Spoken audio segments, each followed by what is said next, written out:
تفسیر ضیاء القرآن جلد نمبر 3 17واں پارہ۔ بسم اللہ الرحمن الرحیم۔ سورہ حج آیت نمبر 14۔ ان اللہ يدخل الذین آمنوا وعملوا الصالحات جنات تجری من تحتها الانہار ان اللہ یفعل ما یرید۔ ترجمہ: بے شک اللہ تعالیٰ داخل کرے گا انہیں جو ایمان لائے اور جنہوں نے نیک عمل کیے باغات میں رواں ہیں جن کے نیچے نہریں، بے شک اللہ تعالیٰ کرتا ہے جو چاہتا ہے۔ سورہ حج آیت نمبر 14 کی تفسیر۔ گمراہوں کے احوال اور ان کا معال بیان کرنے کے بعد اب اپنے بندوں کا ذکر فرمایا جا رہا ہے اور جو نوازشات ان پر کی جانے والی ہیں ان سے انہیں آگاہ کیا جا رہا ہے۔ سورہ حج آیت نمبر 15۔ من كان يظن أن لن ينصره الله في الدنيا والآخرة فليمدد بسبب إلى السماء ثم ليقطع فلينظر هل يذهبن كيده ما يغيظ۔ ترجمہ: اور جو شخص یہ خیال کیے بیٹھا ہے کہ اللہ تعالیٰ اپنے حبیب کی مدد نہیں کرے گا نہ دنیا میں اور نہ آخرت میں، تو اسے چاہیے کہ لٹک جائے ایک رسی کے ذریعے چھت سے، پھر گلے میں پھندا ڈال کر اسے کاٹ دے، پھر دیکھے آیا دور کر دیا ہے اس کی خودکشی کی تدبیر نے اس کے غم و غصے کو۔ سورہ حج آیت نمبر 15 کی تفسیر۔ لن ینصرہ کی ضمیر کا مرجع حضور نبی کریم صلی اللہ علیہ وسلم ہے۔ اہل عرب مسلمانوں کی تنگ دستی اور کمزوری کو دیکھتے تو خیال کرتے کہ ایسے ناداروں اور کمزوروں کے ساتھ مل کر ہمیں کیا حاصل ہوگا، خام خواہ اہل مکہ کے ساتھ اپنے دیرینہ خاندانی مراحم کو مجروح کیوں کریں۔ اس نبی کی مدد نہ آج تک اس کے خدا نے کی ہے اور نہ ایسے قرائن موجود ہیں جن سے یہ پتہ چلے کہ آئندہ ان کی وہ مدد کرے گا اور ان کی مفلوق الحالی اور بے بسی دور ہو جائے گی۔ انہیں بتایا جا رہا ہے کہ یہ محض تمہاری غلط فہمی ہے، اللہ تعالیٰ اپنے محبوب کی مدد کرے گا اور ضرور کرے گا۔ تم دیکھو گے کہ ہر طرف اسی کے نام کا ڈنکا بج رہا ہوگا اور اسی کے قدموں میں سونے اور چاندی کے ڈھیر لگے ہوں گے، اور جسے یہ بات گوارا نہ ہو اس کے لیے ایک ہی راستہ ہے کہ وہ اپنے گلے میں رسے کا پھندا ڈالے اور چھت سے لٹک جائے اور پھر اس رسے کو کاٹ دے تاکہ تڑپ تڑپ کر مر جائے۔ میرے محبوب کے لیے حسد کی جو آگ تمہارے دلوں میں بھڑک رہی ہے، اس کو فرو کرنے کا یہی ایک طریقہ ہے۔ جمہور مفسرین نے آیت کسی مفہوم کو پسند کیا ہے، لیکن بعض کی رائے یہ ہے کہ ینصر کا معنی یرزق ہے، رزق دینا ہے، اور ہو ضمیر کا مرجع عام آدمی ہے۔ اس صورت میں آیت کا مطلب یہ ہوگا کہ جو شخص فقر و فاقہ کی سختیاں جھیل رہا ہے اور اللہ تعالیٰ کے فضل و کرم سے مایوس ہو چکا ہے اور یہ سمجھتا ہے کہ اللہ تعالیٰ اسے کبھی فراخ روزی نہیں دے گا، ایسے آدمی کے لیے بہتر ہے کہ وہ سسک کر جان دے دے، بلکہ ابھی گلے میں رسا ڈال کر اپنے آپ کو چھت سے لٹکا کر خودکشی کر لے۔ لیکن آیت کے سیاق و سباق کو اگر پیش نظر رکھا جائے تو پہلا مفہوم ہی صحیح معلوم ہوتا ہے۔ سبب حبل یعنی رسی، السماء اے سماء بیتی یعنی گھر کی چھت۔ سورہ حج آیت نمبر 16۔ وَكَذَلِكَ أَنزَلْنَاهُ آيَاتٍ بَيِّنَاتٍ وَأَنَّ اللَّهَ يَهْدِي مَن يُرِيدُ۔ ترجمہ: اور اسی طرح ہم نے اتارا ہے اس کتاب کو روشن دلیلوں کے ساتھ، اور بے شک اللہ تعالیٰ ہدایت دیتا ہے جس کو چاہتا ہے۔ سورہ حج آیت نمبر 16 کی تفسیر۔ یعنی ایسے دلائل نازل فرمائے جن سے عقیدہ توحید، عقیدہ قیامت اور رسالت محمد مصطفیٰ علیہ الصلاۃ والسلام کی صداقت روز روشن کی طرح واضح ہو جاتی ہے۔ سورہ حج آیت نمبر 17۔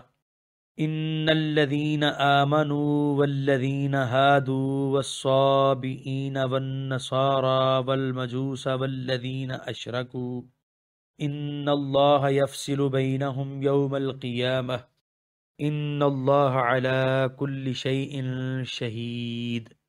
ترجمہ: بے شک اہل ایمان، یہودی، ستارہ پرست، عیسائی، آتش پرست اور مشرک ضرور فیصلہ فرمائے گا اللہ تعالیٰ ان سب گروہوں کے درمیان قیامت کے دن۔ بے شک اللہ تعالیٰ ہر چیز کا مشاہدہ فرما رہا ہے۔ سورہ حج آیت نمبر 17 کی تفسیر۔ یعنی وہ سب کے اعمال، احوال، نظریات اور عقائد پر آگاہ ہے، وہ اپنے کامل علم کے مطابق سب کے درمیان فیصلہ فرما دے گا۔ سورہ حج آیت نمبر 18۔ الم تر ان اللہ یسجد لہ من فی السماوات ومن فی الارض والشمس والقمر والنجوم والجبال والشجر والدواب وكثير حق عليه العذاب ومن يهن الله فما له من مكرم ان اللہ یفعل ما یشاء۔ ترجمہ: کیا تم ملاحظہ نہیں کر رہے کہ اللہ تعالیٰ کو ہی سجدہ کر رہی ہے ہر چیز جو آسمانوں میں ہے اور جو زمین میں ہے، نیز آفتاب، مہتاب، ستارے، پہاڑ، درخت اور چوپائے، اور بہت سے انسان بھی اسی کو سجدہ کرتے ہیں، اور بہت سے لوگ ایسے بھی ہیں جن پر عذاب مقرر ہو چکا ہے، اور دیکھو جس کو ذلیل کر دے اللہ تعالیٰ تو کوئی اسے عزت دینے والا نہیں ہے۔ بلا شبہ اللہ تعالیٰ کرتا ہے جو چاہتا ہے۔ یہ آیت سجدہ تھی، لہذا سننے والوں پر سجدہ واجب ہے۔ سورہ حج آیت نمبر 18 کے پہلے حصے کی تفسیر۔ اللہ تعالیٰ کی عظمت و کبریائی کو بڑے پرجلال اسلوب میں بیان فرمایا جا رہا ہے کہ ہر چیز، زمین و آسمان، شمس و قمر، دشت و جبل، چوپائے اور انسان، سب اس کے سامنے سر بسجود ہیں۔ تکوینی لحاظ سے کائنات کی ہر چیز خواہ شعور و ادراک سے متصف ہو یا محروم، احکام تکوینیہ کے سامنے سرفگندہ ہے۔ اس لحاظ سے کافر اور مومن، فاسق اور متقی سب داخل ہیں، کیونکہ انہیں بھی اللہ تعالیٰ کے احکام تکوینیہ کے سامنے دم مارنے کی مجال نہیں۔ ان کی پیدائش، ان کی موت، ان کا مرض، ان کی صحت، غرض یہ کہ ہر چیز امر الہی سے معرض وجود میں آ رہی ہے، لیکن اس عالم کی وہ مخلوق جو عقل و فہم کی نعمت سے مشرف کی گئی ہے، اسے اس تکوینی خضوع کے علاوہ اختیاری سجدہ کرنے کا بھی مکلف کیا گیا ہے، اور اس اختیاری سجدہ نہ کرنے کی وجہ سے کفار و فساق کو سزا ملے گی۔ لیکن علماء متقدمین اور محدثین کی رائے میں کائنات کی ہر چیز اختیاری سجدہ کر رہی ہے، کیونکہ جمادات ہمارے لحاظ سے مردہ و بے جان ہیں، لیکن انہیں ایسی زندگی دی گئی ہے جس سے وہ اللہ تعالیٰ کی اختیاری طور پر اطاعت کر رہی ہے، اور اس کی حمد و ثنا میں زمزمہ سنج ہے۔ ارشاد الہی ہے وَإِن مِّن شَيْءٍ إِلَّا يُسَبِّحُ بِحَمْدِهِ وَلَٰكِن لَّا تَفْقَهُونَ تَسْبِيحَهُمْ، کہ ہر چیز اللہ تعالیٰ کی حمد و ثنا کر رہی ہے، لیکن تم ان کی تسبیح کو سمجھ نہیں سکتے۔ اور حدیث شریف میں ہے، حضور کریم صلی اللہ علیہ وسلم نے فرمایا کہ ایک پہاڑ دوسرے پہاڑ سے پوچھتا ہے کیا فلاں پہاڑ، کیا آج تیرے ہاں کسی ایسے بندے کا گزر ہوا جو یاد الہی میں مشغول تھا؟ نیز مسلم شریف میں ہے کہ حضور علیہ الصلوۃ والسلام نے فرمایا کہ میں ان پتھروں کو جانتا ہوں کہ جب میں ان کے پاس سے گزرتا ہوں تو وہ میری جناب میں درود و سلام پیش کرتے ہیں۔ علامہ بغوی کہتے ہیں کہ یہ رائے ہی اہل سنت کے اقوال کے موافق ہے اور یہی پسندیدہ مذہب ہے۔ سورہ حج آیت نمبر 19۔ هذان خصمان اختصموا في ربهم فالذين كفروا قطعت لهم ثياب من نار يصب من فوق رؤوسهم الحمیم۔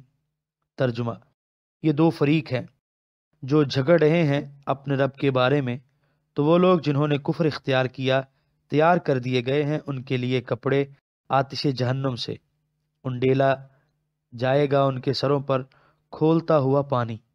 سورہ حج آیت نمبر 19 کی تفسیر۔ ان دو گروہوں سے کون لوگ مراد ہیں؟ اس کے متعلق امام مسلم نے حضرت ابو ذر سے یہ حدیث روایت کی ہے، اور اسی حدیث سے انہوں نے اپنی جلیل المرتبت کتاب کو ختم کیا۔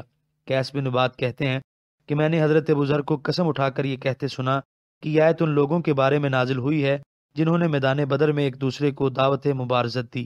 اسلام کی طرف سے حضرت حمزہ، علی اور عبیدہ بن حارث رضی اللہ عنہم تھے، اور کفر کی طرف سے ربیہ کے دونوں بیٹے عتبہ اور شیبہ، اور عتبہ کا لڑکا ولید۔ اس واقعے کی تفصیل یہ ہے کہ بدر کے دن عتبہ اپنے بھائی شیبہ اور بیٹے ولید کو لے کر میدان جنگ میں نکلا اور مسلمانوں کو للکارا۔ انصار کے 3 نوجوان ان کے مقابلے کے لیے نکلے۔ عتبہ نے پوچھا تم کون ہو؟ انہوں نے اپنا نام و نسب بتایا تو عتبہ نے نبی مکرم صلی اللہ علیہ وسلم کا نام لے کر کہا ہمارے مقابلے میں ان کو بھیجو جو نسب اور قوت میں ہمارے ہم پلہ ہوں۔ حضور علیہ السلام نے ارشاد فرمایا قم یا عبیدۃ بن الحارث یا حمزۃ بن المطلب یا علی بن ابی طالب۔ تعمیل حکم میں تینوں بجلی کی صورت کے ساتھ میدان میں جا کھڑے ہوئے۔ حضرت عبیدہ نے عتبہ کو، حضرت حمزہ نے شیبہ اور سیدنا علی نے ولید کو للکارا۔ حضرت حمزہ اور حضرت علی نے اپنے اپنے حریفوں کو چشم زدن میں ڈھیر کر دیا، لیکن حضرت عبیدہ اور عتبہ کے درمیان جنگ جاری رہی، دونوں ایک دوسرے کے وار سے سخت زخمی ہو گئے۔ حضرت حمزہ اور سیدنا علی اپنی خارا شگاف تلواروں کو لہراتے ہوئے عتبہ پر ٹوٹ پڑے اور اسے موت کے گھاٹ اتار دیا۔ حضرت عبیدہ کی ٹانگ کٹ کر الگ ہو گئی تھی اور اس کا گدا باہر بہہ رہا تھا۔ اسی حالت میں انہیں اٹھا کر بارگاہ محبوب رب العالمین میں لے آئے۔ آپ نے اپنے آقا و مولا کو دیکھ کر عرض کیا، الستُ شہیدا، کیا میں نعمت شہادت سے سرفراز نہیں ہوں؟ حضور نے فرمایا، بلا، بے شک تجھے شہادت کی سعادت ارزانی ہوئی۔ زندگی کے آخری لمحوں میں جوش عشق کا یہ عالم ہے کہ کسی بات کو یاد نہ کیا، صرف یہ کہا کہ اگر آج ابو طالب زندہ ہوتے تو انہیں معلوم ہو جاتا کہ ان کے ان شیروں کا مصداق میں ہوں۔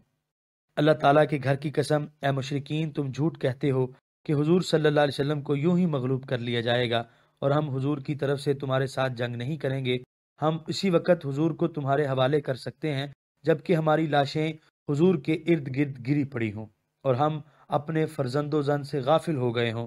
اللہ تعالیٰ ان محبان پاک باز کے صدقے ہمیں بھی یہی عشق، یہی شجاعت اور یہی جذبہ اثار مرحمت فرماوے اور شہادت کی اسی نعمت سے مالا مال فرمائے، آمین ثم آمین یا رب العالمین۔ خصمانی سے اہل باطل بھی مراد لیے جا سکتے ہیں۔ سورہ حج آیت نمبر 20۔ یسحر بہ ما فی بطونہم والجلود، ترجمہ، گل جائے گا اس کھولتے پانی سے جو کچھ ان کے شکموں میں ہے، اور ان کی چمڑیاں بھی گل جائیں گی۔ سورہ حج آیت نمبر 21۔ وَلَهُم مَّقَامِعُ مِنْ حَدِيدٍ، ترجمہ، اور ان کو مارنے کے لیے گرز ہوں گے لوہے کے۔ سورہ حج آیت نمبر 21 کی تفسیر۔ الہی، اپنے ہر قسم کے عذابوں سے بچا، تیری نگاہ لطف و کرم میں ہی اگر کمی ہو جائے تو ہم سوختہ دلوں کے لیے قیامت سے کم نہیں، چہ جائے کہ تو ناراض ہو۔ سورہ حج آیت نمبر 22۔ کلما ارادوا ان یخرجوا منها من غم اعیدوا فیها وذوقوا عذاب الحریق، ترجمہ، جب بھی ارادہ کریں گے اس سے نکلنے کا فرط رنج و الم کے باعث تو انہیں لوٹا دیا جائے گا اس میں، اور کہا جائے گا کہ چکھو جلتی ہوئی آگ کا عذاب۔ سورہ حج آیت نمبر 23۔ ان اللہ یدخل الذین آمنوا وعملوا الصالحات جنات تجری من تحتها الانہار یحلون فیہا من اساور من ذہب ولؤلؤا وَلِبَاسُهُمْ فِيهَا حَرِيرٌ، ترجمہ، یقیناً اللہ تعالیٰ داخل کرے گا ان لوگوں کو جو ایمان بھی لے آئے اور عمل بھی نیک کرتے رہے، جنتوں میں بہتی ہیں جن کے نیچے ندیاں، انہیں پہنائے جائیں گے جنت میں سونے کے کنگن اور موتیوں کے ہار، اور ان کی پوشاک وہاں ریشمی ہوگی۔ سورہ حج آیت نمبر 23 کی تفسیر۔